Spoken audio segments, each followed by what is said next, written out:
皆さんお久しぶりです。病院に1週間ほどね、入院していました。指が動か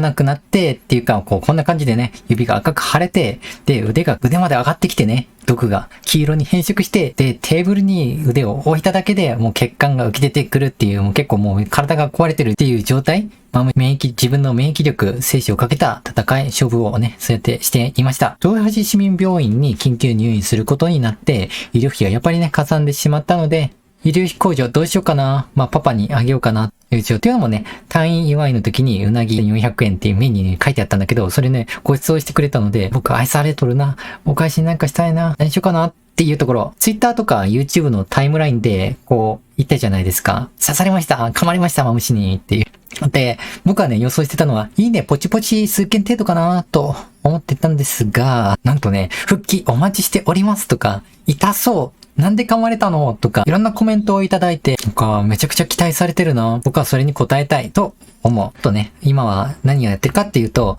毒の進行が止まったっていうのと、緊急の病棟だっていうことで、治ってないんだけど、追い出されました。あと気になるのが、毒蛇に噛まれたら血清を投与するのが普通じゃないですか。なんだけど、人生で1回しか使えないとかね、ガイロの先生が言っていて、あとは、副作用が怖い、拒否反応があった時ね、困るとか。今はね、必要なくなったから、気にしない。気になるのは、この人差し指がめちゃくちゃ腫れて、動かないっていうこと、治るのかなっていう。はい。ちょっとね、話が変わります。ここからは、蛇に噛まれる前。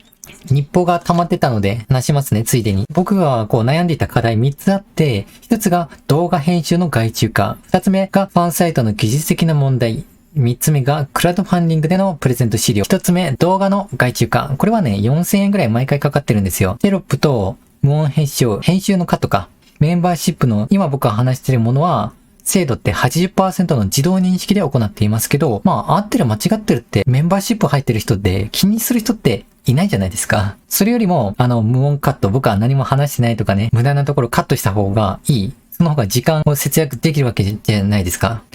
無料でこの字幕っていうの費用対効果がめちゃくちゃ高い。たとえ外注してテロップをやったとしても、そうだな、動画の AI が内容をある程度認識するみたいなので、全くの無駄ではない。いや、むしろ、無名の時にそれをやる必要があるかなと思いますね。あとはね、海外のファンも、数人いるから、その人のために翻訳してもいいのかな。大体、この YouTube の事業というのはでもなんで、それでもお金を投与するかっていうと、後から説明するんですけど、その広告の収入で生活しようとは思っていないから。投資と同じですね。目の前の利益に惑わされない。欲にくらむと株ってやっぱり不思議と損するようなシステムになってるのが不思議、本当に。投資 YouTube チャンネルで無料本の紹介とか、テロップとか、無駄な言い間違いとかそういうのをカットした編集をしない手抜き配信っていう人結構いるんだけど、どんどんね、そういうちゃんと編集してる人、手間を入れてる人に乗り移っていくべきだ。そういう世の中は絶対来てる。もうすでに来てると思うんだ。またその無料本の紹介って言って、1500円とか3000円の教本も買わないような人、そういう買うリスクも取れないような人に投資って絶対できないと思うんだよね。やめちまえと思うんです、僕。収録に関しては改良を行って、この画像の切り替えっていうのをね、パワーポイントに順番通りに成立してから収録を行うから、収録の時間、編集の時間っていうのが大幅にね、減りました。動画制作に今まで1週間に1本出すのがやっとだったから、いや、効率どんだけ悪いねん、株主優待ライダーです。とかね、言う人はもう毎日投稿できるから、めっちゃすごいな。しかもカットあれしてないよね。さすがに、間髪入れずに話すっていうことと、なんとかでありますし、みたいな、ほとんど声話してないと一緒じゃんみたいなテンプレートな感じはするんだけどね。でも毎日投稿できるというのは尊敬します。結論、動画編集とテレポを外注化することによって、時間のコストを 80% ぐらい削減できた。で、収録の改良で画像の整理も行って、時間がね、節約できた。だから最終目標っていうのは台本の作成と収録以外はほとんど外注したいな。はい。ファンサイトの技術的な問題。オンラインサロンを運営しよう僕は思っていて、そのみんなが集まる拠点っていうのは自分の独自のプラットフォームがいいと思ったんです。なんでかっていうと、声がかかったんですよね、案件で。そしたら、小春子の記者は普通は 20% の手数料を 10% くらいにしますとかね、案件は来たんだけど、10% じゃないかも、実際には。YouTube でもその手取りっていうのは 70% くらいで 30% はYouTube の利益となるんですよ。だからメンバーシップ90円もらったとしても手取りっていうのは60円なんです。僕がそのメンバーシップの値段を高額にしないのは、YouTube のその手取りがね、割合が多いって僕は思うから、3割。VTuber の巷相場だったら500円だから、150円が手数料毎月かかるっていうと、どうなんでしょうね。僕は気になる手数料の額、割合だなと。あとは、株の勉強会をやりますと題した、ホテルの勉強会とか宴会かな、そういうのがあったと。じゃあ、お金集金しますっていう時に、そのオンラインの手数料が 20% あったら、100万集めたら20万出て80万からのスタート。そうすると食べるもののアワビがない。ちょっとなるじゃないですか。僕、アワビ絶対欲しいので、みんなから集めた資金っていうのを仲介にして取られるっていうのは、僕は正直ね、許せない。でも正直許せんと思っちゃってるんだよね。これって自分で作れたらいいんじゃないの？みんなから集めた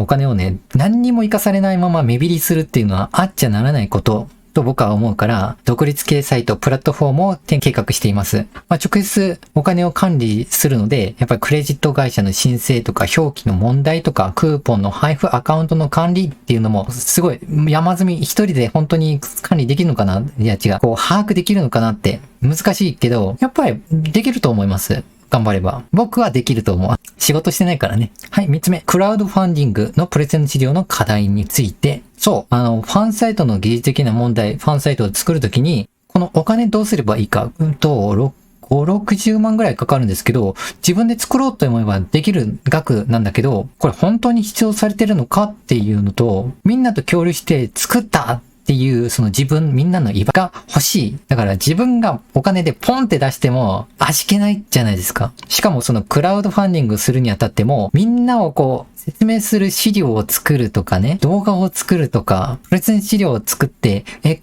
ライブ配信をして何時間もやって大変で、正直割には合わない。費用対効果は、っていうかな、時給換算で言うと割に合わないと思うんですよね。でも、なんでこんなことをやるかっていうと、みんなの協力が必要と残したいんですよね。みんなでやったんだ、頑張ったんだっていう。例えばVTuber で投資をやってる人がいてね、どうやらみんなで集まってワイワイやってるぞっていう、このファンサイトね、ほら、このスマホがほらほらって人に見せて、俺が投資したんだぜって、どうやーっていう誇れる爪痕、痕跡残したい、見せたい。だから、クラウドファンディング上でわざわざやろうと思うんですよ。動画を作成するのにも外注化して3万から5万円。またプレゼン資料もね。これは投資とか実験とかの部類なんですよね。株価を左右するものっていうのはどうしてかな？どういう要因かな？大学生の時から考えて、今の結論で僕は、お金っていうのは人間の意識が株価を操作するお金を作り出すものだから、YouTube っていうのは人の注目を集めるものじゃないですか。だから、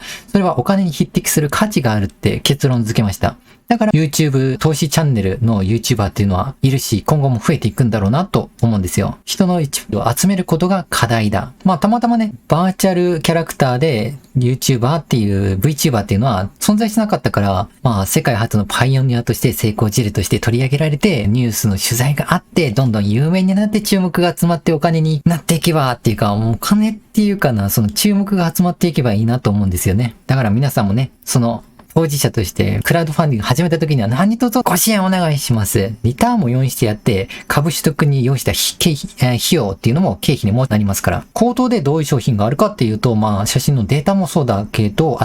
それは相場で、当たり前のことだけど、そうだな、僕オリジナルのことっていうと、VTuber だけど、リアルに合うっていうのが商品にあるんですよね。例えば、富士山一緒に僕と行くみたいな。僕富士山に毎年挑戦してるので、じゃあ2泊3日で一緒に登ろうみたいなね。できなかったら、愛知県の蒲郡のホテルの群衆集まってるところがあってね、260度露天風呂があって、じゃあそこでちょっと語りながらとか、そうだな、料理食べながら話そうみたいなこともね、僕に興味があるんだったら商品にしていいなと思ってます。すごいね、VTuber だけどリアルにあってもいいみたいな、そういう人もう稀なので、とにかくね、容体がもっと子役したら動画を制作して、そうだな、クラウドファンディング、ファンサイトに移っていきたいと思います。今日もビジネスとお金について考える投資のすすめ YouTube チャンネルです。当チャンネルパパに株の情報を教えて家賃を免除してもらうチャンネルです。皆さんもお金をかつ感覚をつかんで大切な人を幸せにするためにどんどん強くなっていきましょう。それでは皆さん遊び仕事も全力で楽しんでいきましょう。本日はありがとうございます。次回の動画でまたお目にかかりましょう。バイバイ。いやー、ある程度治ってよかった。とりあえず死ななくてよかったね。